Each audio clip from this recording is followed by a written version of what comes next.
Hello guys, ઇકોનોમીની નવી series ચાલુ થઈ ગઈ છે, basic to pro in 30 days. તો ચાલુ કરીએ. સૌપ્રથમ આપણને ઇકોનોમી વિશે થોડું જ્ઞાન હોવું જરૂરી છે. ઇકોનોમી એક અંગ્રેજી શબ્દ છે જે ગ્રીક શબ્દના ઓઇકોનોમિક્સ ઉપરથી આવેલો છે. ઓઇકોનોમિક્સ એ ઇકોનોમિક્સ બનાવે છે. ઓકે, ઇકોનોમિક્સને ગુજરાતીમાં અર્થશાસ્ત્ર કહે છે અને સૌપ્રથમ ઇન્ડિયામાં હિન્દુસ્તાન લેવલે કૌટિલ્ય એટલે કે ચાણક્યએ અર્થશાસ્ત્રની રચના કરી છે. ચાણક્યએ ઘણી બધી સંરચના કરી અને અર્થશાસ્ત્રને આગળ વધાર્યું છે. તો અર્થશાસ્ત્ર એટલે શું તમને ખબર છે? અર્થ એટલે શું તમને ખબર છે? તમને અર્થ એટલે પૈસા, શાસ્ત્ર એટલે પુસ્તક. તો એક ડેફિનેશન વ્યાખ્યા સમજીએ. અર્થશાસ્ત્ર એટલે શું? તો માનવીની જરૂરિયાતો અસંતોષ છે, એટલે માનવીની જરૂરિયાતો અનલિમિટેડ છે, તેને સંતોષવા માટે કોઈ એક વસ્તુની જરૂર પડે છે, તેને કહે છે પૈસા. કારણ કે પૈસાથી આપણે કોઈ પણ લેતી દેતી કરીએ છીએ, પૈસાથી કોઈ પણ વસ્તુ ખરીદી શકીએ, કોઈ પણ વસ્તુ વેચી શકીએ, એટલે એ વસ્તુને પૈસા કહેવામાં આવે છે. અને એ બધી વસ્તુનું કઈ રીતે મેનેજમેન્ટ કરવું, કઈ રીતે આપ-લે કરવી, કઈ રીતે ક્વોન્ટિટી ક્વોલિટી ચેક કરવી, એ વસ્તુને માપવા માટેનું એક શાસ્ત્ર એટલે અર્થશાસ્ત્ર. અર્થશાસ્ત્રના ટોટલ બે ભાગ છે, મુખ્ય બે ભાગ છે.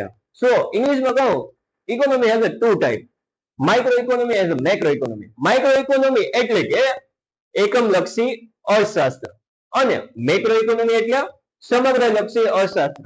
માઇક્રો ઇકોનોમિક્સમાં આમ જનરલી જોવા જઈએ ને તો મુખ્યત્વે સમગ્ર એક વ્યક્તિ ઉપર વાત થતી હોય, જેમ કે મારા ઉપર થશે, તમારા ઉપર થશે, ભાઈ ઉપર થશે, બેન ઉપર થશે, બધા ઉપર એક એક પર્સનલી વાત થતી હોય ને તેને માઇક્રો ઇકોનોમિક્સ કહે છે. કારણ કે આપણે રોજબરોજ કંઈક ને કંઈક ખર્ચા કરતા હોઈએ છીએ, તેની પૈસાની આપ-લે થતી હોય, એ આપ-લે ને એક પુસ્તકમાં રોકડ મેળ તરીકે નોંધાતા હોય.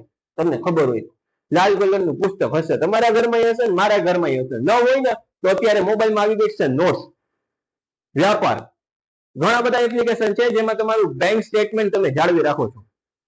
એ બધી વસ્તુનું આપ-લે કઈ રીતે થાય છે, એ બધી વસ્તુને કંટ્રોલ કઈ રીતે કરી શકાય, તે બધું સાચવવું, સમજવું અને તેના ઉપર ચર્ચા વિચારણા કરવી એટલે micro economics.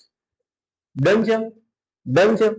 So that micro economics છે ને જનરલી છે ને એક એકમ ઉપર છે ને ડિસાઈડ થતું હોય છે. રિયલી કહું ને તો આજે ડુંગળીનો ભાવ વધ્યો, એ જનરલી બધા ઘરમાં વાત થતી હોય. ડુંગળીનો ભાવ વધ્યો ને તો આપણે આજે કેટલી ડુંગળી લેવી? રોજ 2 કિલો લેતો તો આજે આપણે 1 કિલો લેશું. આજે ડુંગળીનો ભાવ ઘટ્યો તો રોજ 2 કિલો લેતો ને આજે 5 કિલો લઈ લેવાનું. એ છે માઇક્રો ઇકોનોમિક્સ, એકમલક્ષી અર્થશાસ્ત્ર. કારણ કે એ ઘર વપરાશું બધી વસ્તુનો રોજમેળ રાખતું હોય. બરોબર. હવે બીજી વસ્તુ છે મેક્રો ઇકોનોમિક્સ એટલે સમગ્ર લક્ષી અર્થશાસ્ત્ર.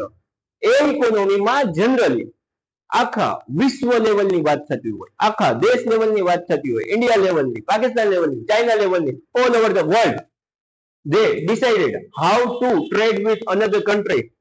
એટલે એકબીજા દેશ વડે કઈ રીતે ધંધો વેપાર કરવો. જ્યારે મોટી ફોર્મ્સ આવી જાય છે, મોટા ધંધા આવી જાય છે, મોટા બિઝનેસીસ આવી જાય છે, ત્યારે આપણે મેક્રો ઇકોનોમીનો ઉપયોગ કરશો, એટલે કે સમગ્ર લક્ષી અર્થશાસ્ત્રનો ઉપયોગ કરશો. તો આ સમગ્ર લક્ષી અર્થશાસ્ત્ર કઈ રીતે ડિસાઈડ થાય છે કે ભાઈ લોનના દર વધ્યા, ઇન્ફ્લેશન વધ્યું. ઇન્ફ્લેશન એટલે ગુજરાતીમાં કહો ને તો ફુગાવો, ફુગાવો વધ્યો, ફુગાવો ઘટ્યો, લોનના ભાવ વધ્યા, લોનના ભાવ ઘટ્યા. એ કોઈ એક પર્સનને લાગુ નહીં પડે, એ આખા ઇન્ડિયા લેવલે લાગુ પડતા હશે, એટલે એને મેક્રો ઇકોનોમી કહેવામાં આવે છે, એટલે સમગ્ર લક્ષી અર્થશાસ્ત્ર કહેવામાં આવે છે. આ અર્થશાસ્ત્ર બધાને લાગુ પડતું હોય. લોનના ભાવ વધે બધાને લાગુ પડે, લોનના ભાવ ઘટે બધાને લાગુ પડે. એમાં ડુંગળીનો કોઈ સમાવેશ થતો નથી. એટલે સમગ્ર લક્ષી અર્થશાસ્ત્રમાં વિશ્વ લેવલે બધી વાતચીત થશે. તો આ ઇકોનોમિક્સ નું એક ઇન્ટ્રોડક્શન હતું. તમને કંઈક સમજાણું, તમને પણ કંઈક સમજાણું, તમને પણ કંઈક સમજાણું હશે. તો આ ઇકોનોમીને આગળ ધીમે ધીમે આપણે આગળ વધારશું. ઘણા બધા પોઈન્ટ પછી પોઈન્ટ, પોઈન્ટ પછી પોઈન્ટ આપણે ઇકોનોમીને સમજશું. આજે જે લેવલ હતું એ બેઝિક લેવલ હતું, માણસ સમજી શકે એવી ભાષામાં હતું. એટલે સબસ્ક્રાઇબ કરો, લાઈક કરો, ફોલો કરો ને કમેન્ટ કરો હજી તમારે આવા કયા વિડીયો જોઈએ. Thank you.